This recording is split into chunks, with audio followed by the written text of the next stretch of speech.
Alex, in your third season with the Kansas City Chiefs, third season under Andy Reid's offense, what do you expect this season?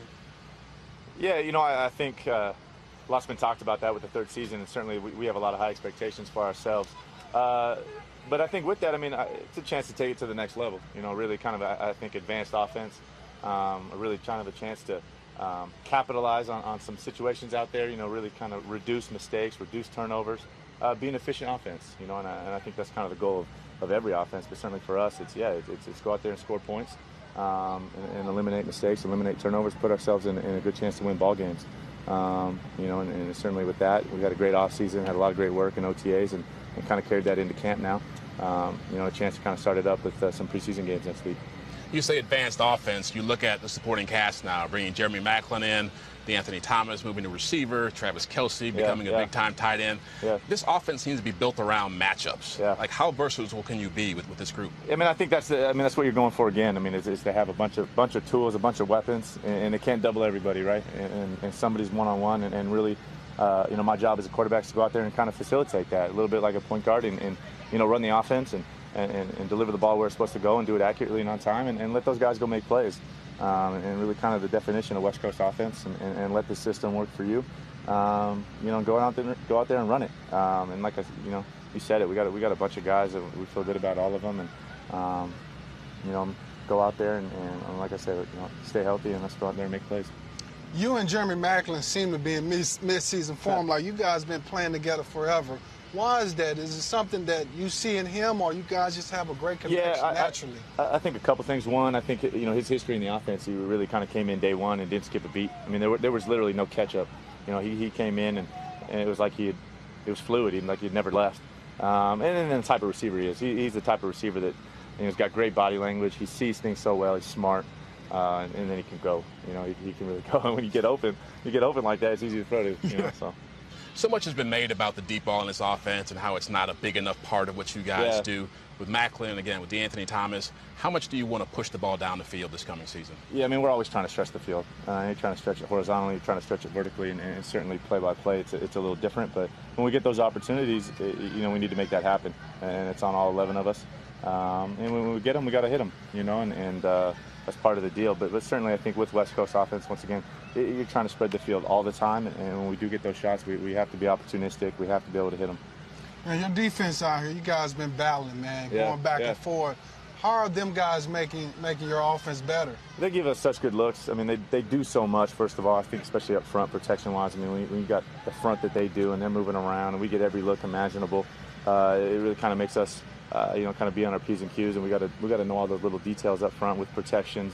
Who's hot, what are we doing? We got to be on it. And it's good work for us, especially heading into preseason and come to season time, because, like I said, there's not much that they don't do. And really, we kind of get all the looks. So many questions about this offensive line over the last couple of years. Eric Fisher's growth at left tackle. Yeah. You lose Rodney Hudson at center in the offseason, but you bring in Ben Grubbs. What have you seen from this group early on? Yeah, a couple new faces, from last year, and then, like you said, with Fish and some of the guys that have been here for a little while. Anytime I think you do get the turnover at the center position, he is the guy usually up front, certainly was for us, that kind of makes everything together. He's the guy communicating all that stuff and making sure all the five guys are on the same page. So, when Rodney left, obviously there was some turnover there, but really felt like we got some guys that have stepped up. We really worked hard to step in and be ready to go. Obviously then you have a veteran present, you bring Ben in, and he kind of speaks for himself, just kind of has that veteran aura about him when he steps in the huddle, and certainly on the field kind of plays with an edge, which is you like those guys up there when they kind of have that to them. So I feel good. Those guys worked hard all offseason. We get to put the pads on now, and it's kind of a continuation of that. Last question for me. You've been around some great runners. Frank Gore, one of the guys that stand out. Yeah. Talk about your runner, Jamal Charles. How does he make your job easy? Or easy? Yeah, Jamal's special, man. I don't want to get into comparing against guys and this and that, but the thing that I think I recognize right away coming in is Jamal never leaves the field. And I think people see the speed and the big play, and I think they kind of think of him as that, and maybe even some of the pass catching out of the backfield. But if we're in short yardage, Jamal's in there. If we're in goal line personnel, Jamal's in there. If we're in third down and he's protecting, Jamal's in there. The guy does it all, and I think he takes pride in doing it all. And we throw it at him, man. Coach loads him up. When we do, like you said, that's a lot to put on a guy. not just physically but mentally. And I think he takes a lot of pride in being able to handle all that. God takes great pride in all the little things. Like I said, protection. To see how much he does back there with protection, and he doesn't have to. And certainly, I think guys see that and appreciate that. But like I said, the guy's never off the field, and there's very few matchups that's not favorable there. I don't care who you guard him with. Trying to get him the ball. And finally, for me, this team surprised people in your first year here making the playoffs. Last year took a step back, finishing obviously a game or two short. This coming year, it feels like there's more urgency in the franchise. Is that how you feel? Yeah, certainly. I think 2 years ago we really felt good with what we did and had a chance and let an opportunity get away in the playoffs. And then last year, we ended up finished tied for the wild card with like 3 other teams and the tiebreakers and all that, whatever they have. We didn't get in. And you're stuck thinking about those couple games that you let get away, right? You have those handful of games that you come down and you really felt like we had an opportunity to win it. And we didn't get it done. And whether it was through the week of preparation or whether it was on Sunday, that we didn't get done. And you're just stuck kicking yourself all offseason. And you got a horrible taste in your mouth all offseason because you let that opportunity slip away. And certainly for us, I think that's kind of been the mindset.